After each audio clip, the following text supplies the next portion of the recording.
Nosso entrevistado de hoje é o procurador-chefe do Ministério Público Federal do Amazonas, Dr. Edmilson da Costa Barreiro Júnior.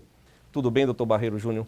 Tudo bem, obrigado, Ralf, pelo convite, pela oportunidade de falar a um público tão grande, tão seleto, sobre as 10 medidas contra a corrupção e outros assuntos também.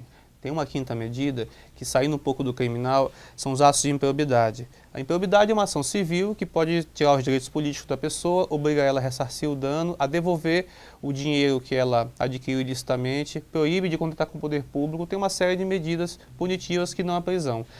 Só que o processo penal, que já é um processo pouco moderno, ele se modernizou um pouquinho melhor do que a lei de improbidade, que é de 92. A lei de improbidade hoje ela tem 2 defesas prévias para acusados. Não precisa, no processo penal não existe isso. A pessoa se defende uma vez, se defende depois, antes do juiz sentenciar. E também os juízes, eles precisam ser especializados. Tem uma outra medida que diz que os juízes têm que ter varas especializadas para a improbidade, que os processos vão andar mais rápido. Conhecimento, né? Com maior conhecimento, mais rápido vai andar. E mais especialidade. Portanto, essas medidas modernizam a improbidade administrativa e também são muito importantes. Tem uma aqui sobre a prescrição penal. Você sabia que é possível a pena condenatória ser extinta sem nunca ter sido cumprida? É um dos absurdos do Brasil. A prescrição retroativa, que é o principal alvo dessa medida, ela só existe aqui no país, não existe em lugar nenhum. Porque se todo país, para punir um cidadão seu, ele precisa ter um devido processo legal, a pena que você encontra na sentença, ela nunca seria aplicada automaticamente no dia do crime, que é esse raciocínio que cria essa prescrição retroativa. O fato é o seguinte: o país, depois que condena por meio do Poder Judiciário uma pessoa, ele tem que ter um prazo razoável para iniciar a executar essa pena e não retroagir a data do fato, onde o processo demora em qualquer lugar do mundo, mas no Brasil demora muito, vai quase sempre gerar essa impunidade pela prescrição. Então essa medida ela moderniza as regras de prescrição e torna elas mais razoáveis. E torna ela que a pessoa pensar 2 vezes em relação a fazer qualquer crime desse. Até porque o cidadão ser culpado ou inocente é o que deve ser o principal objeto de um processo. Não é o sujeito enrolar o resto da vida para tentar ganhar a prescrição. Porque hoje no sistema essa estratégia vale a pena. A prescrição está acontecendo em níveis muito elevados. E com isso dá margem das pessoas dizerem, puxa, se acontece desse jeito, vale a pena eu fazer o que é errado. Vale a pena fazer, ele não acredita que o sistema puna na época própria.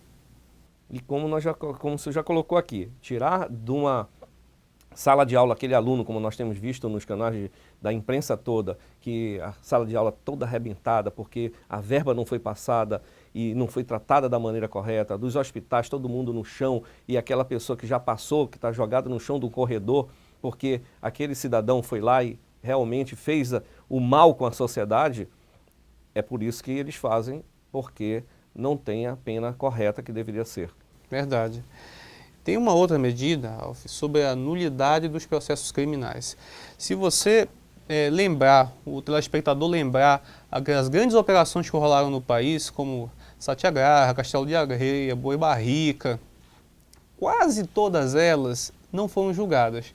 Aí você me pergunta, como assim? O juiz não serve para dizer quem é culpado e quem é inocente? Não, elas não foram julgadas, porque elas foram anuladas pelos motivos mais ridículos que você possa imaginar. Assim, eram nulidades nesses processos que não afetavam diretamente o direito de defesa, não davam prejuízo efetivo à defesa do réu, e foram anuladas. É por isso que tem a questão do exemplo. Será que por causa de um furo no encanamento o prédio inteiro tem que ser derrubado? Essa lógica absurda que está acontecendo nas grandes operações. Você põe um vício muito pequeno, que não dá prejuízo efetivo à defesa do acusado, está derrubando toda uma operação que tinha outro tipo de provas. E essa revisão das nulidades vai servir justamente para que os processos tenham culpados e inocentes e não sejam anulados, porque a sociedade precisa saber quem é o culpado e quem é o inocente de cada caso desse, que é o justo. Tem uma medida que é diretamente aos partidos políticos e ao Caixa 2. Tem se falado muito nessa época da Operação Lava Jato porque ela descobriu as conexões dos corruptos com os políticos. Os partidos políticos, hoje, eles não estão sujeitos àquela lei da responsabilização empresarial. Hoje, em tese, as empresas também, não apenas os dirigentes, podem ser punidas por atos de corrupção da empresa com o poder público. Essa regra vai começar a valer para os partidos. E o caixa 2 ele vai ser tanto criminalizado na justiça civil eleitoral como no crime eleitoral. Vai ser uma pena de 4 a 5 anos e vai gerar também uma multa pesada aos partidos na esfera eleitoral. Então, uma medida que tenta dar um pouco mais de ordem ao direito eleitoral. Ou, no mínimo, um ajuste daquele cidadão que faz o certo e o outro faz errado, acaba vencendo nas urnas esse errado, e o que faz o certo diz, puxa, só porque eu não estou fazendo errado eu tenho que não conseguir o voto suficiente. É injustiça isso daí, né? Não, é uma grande injustiça, e eu lhe digo mais. A política ela foi criada e concebida para ser uma coisa bela. Os partidos, democracia livre para todo mundo pensar no que tem de cabeça, eu vou para aquele partido, mas não pela forma que acontece com o chamado Caixa 2. Os partidos precisam ser incentivados a fazer o certo, porque assim é a ideia do partido A ou do partido B que vai convencer o eleitor, e não o abuso do poder econômico ou algum ilícito eleitoral. Sem dúvida nenhuma. Começando daí, talvez a gente comece a arrumar o Brasil todo. Com certeza. Tem mais 2 medidas ainda. Uma é sobre a prisão preventiva, para evitar que suma o dinheiro desviado. Observe o seguinte, hoje eu não consigo prender preventivamente um acusado, porque a prisão preventiva ela não é regra no Brasil, ela é exceção. Se ele usar o dinheiro para fugir, ou se ele usar o dinheiro para pagar a defesa dele, não é hoje uma hipótese de prisão preventiva. Então, olha o absurdo. O sujeito legalmente não pode ficar com o produto do crime.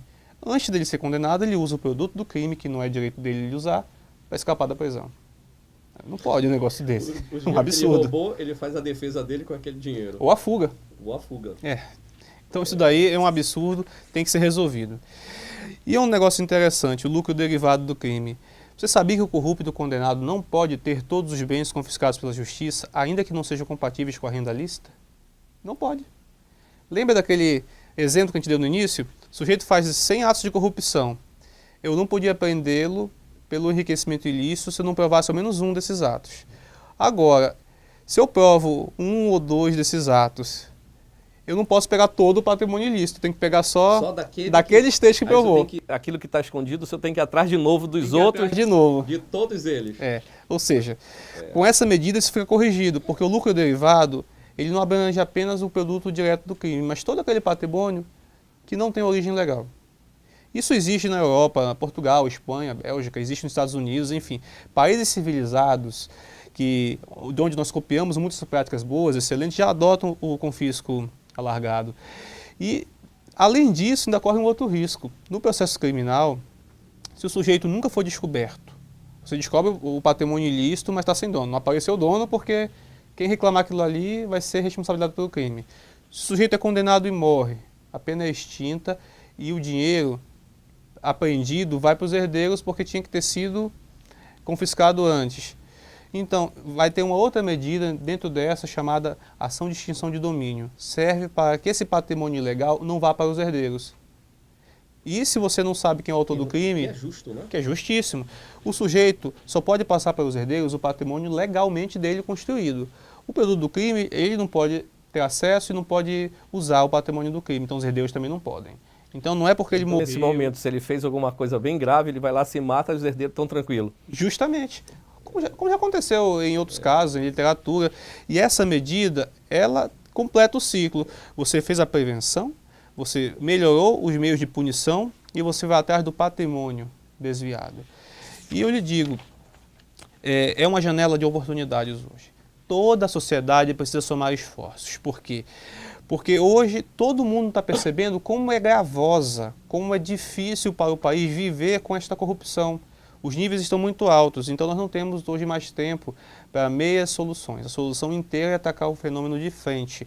E com esses projetos vindo como iniciativa popular, nós vamos poder chegar no Congresso e exigir do Parlamento que faça a aprovação, como foi com a lei da corrupção eleitoral, a lei da ficha limpa, que foi muito boa, ajudou a melhorar o sistema. Sem dúvida nenhuma. Ajudou. Então a gente convida que vocês entrem no site, é o 10medidas.mpf.mp.br, convide a colher assinatura, assine as instituições, a CDL Manaus, com muito orgulho eu digo, ela assinou nossa carta de apoio, ela é uma parceira, ela está ajudando a colher assinaturas, nós divulgamos isso no site nacional. Hoje nós temos 426 mil assinaturas no país todo, está até rápido, Ralf. O da ficha limpa demorou quase 2 anos para colher 1,5 milhão. Está até rápido, está só alguns meses a campanha na rua. A campanha nessa primeira fase encerra 9 de dezembro. A gente tem esperança que já consegue 1,5 milhão 9 de dezembro, no país todo. E eu digo... Mas deixa eu lhe perguntar. 9 de dezembro é um limite? Se não atingir essa quantidade, nós vamos perder todo... Não perde não, pelo contrário. 9 de dezembro é uma data escolhida porque é o Dia Mundial de Combate à Corrupção. Ah, certo, sem Então, dúvida. Seria bom que a gente desse esse prêmio para o Brasil, né? Com certeza, o Brasil merece isso. O Brasil é melhor do que os corruptos que estão hoje Com certeza. dando dificuldade para o povo. Fomos em outros países e vimos a beleza dos outros países, que nós temos muito mais e que nós poderíamos ser melhores do que eles, né? E uma coisa também, a gente não sai muito do tema, a gente vai no outro país e pergunta, quem fez essa estrada bonita que funciona? A empresa brasileira. Ela trabalha direito nos outros países, porque nos outros países ela é punida. Ela é cobrada e ela é punida efetivamente, se fizer o trabalho errado. Entendeu? E no caso, eu lhe digo, é uma janela de oportunidade mesmo. Assim, chegou uma hora da população se levantar e dizer, eu não quero mais, eu quero uma lei, um conjunto de leis efetivo, eu quero educação, eu quero prevenção e eu quero punição, inclusive, por dinheiro desviado. Tudo isso tem que voltar para ser reaplicado naquela política pública que deixou de receber o dinheiro em razão da corrupção. E como a gente verifica, é escondido o que já veio para o Brasil dessa situação toda. São tantos nomes que a gente nem se lembra, mas principalmente a Lava Jato, né? Quando a gente vê que o Ministério Público conseguiu repatriar, quando conseguiu colocar dentro, quando conseguiu, por esse índice de corrupção que é muito grande, nós só temos uma maneira, é assinar, é colaborar. E eu digo, procurador, aquele que não fizer isso não vai poder reclamar da vida depois. Verdade. E olha, eu lhe digo mesmo, se você mora no interior, se você não sabe aonde entregar a sua assinatura, porque não tem Ministério Público Federal, você pode entregar na CDL. Nós estamos conversando com os promotores de justiça, com juízes do interior também, pelas associações dele, entrega no fórum. A Universidade do Estado do Amazonas, a Universidade Federal do Amazonas estão colaborando. Fala com o professor daquela universidade, daquela unidade, pede para ele mandar junto com as assinaturas que ele está coletando com os alunos dele. É importante todo mundo participar. Fala com o seu pastor, com o seu padre. A CNBB está apoiando, muitas igrejas evangélicas, neopentecostais estão apoiando, então vai ter um jeito sim da assinatura chegar até nós e é muito importante, gente. Nosso entrevistado de hoje foi Dr. Edmilson da Costa Barreiro Júnior, procurador-chefe do Ministério Público Federal AM, aonde é amazonense, aonde precisamos colaborar para ele mostrar para o Brasil inteiro, para os seus colegas do Brasil inteiro, que nós estamos realmente solidários a isso. E com certeza do que você ouviu das medidas, das ideias iniciais, se Deus quiser, nós vamos poder melhorar o Brasil. E você não vai poder reclamar, porque você fez sua parte assinando. Vamos estar coletando, vamos estar na rua, vamos estar no centro, vamos estar no shopping, vamos estar onde você pode estar fazendo na sua feira. E quando chegar alguém da CDL com cartaz mostrando o que é contra a corrupção, assine, colabore com a gente para que a gente possa mostrar para o Brasil que o Amazonas está imbuído realmente nesse assunto. A todos aqueles que estão nos ouvindo na CBN Amazônia, por favor, naquele rádio pequenininho, lá da onde você esteja nos ouvindo, colabore também, pegue lá, busque em algum lugar, faça algo para que você possa dizer, eu estou colaborando com o meu Brasil. Muito obrigado a todos, aqueles que nos mandam os e-mails. Estamos procurando responder. São centenas e milhares, mas nós estamos com uma equipe grande tentando responder um por um, mas também procura a CDL do seu estado, do seu município, que eles podem também lhe ajudar. Muito obrigado a todos que nos assistem e a todos aqueles que estão nos ouvindo na Amazônia Legal.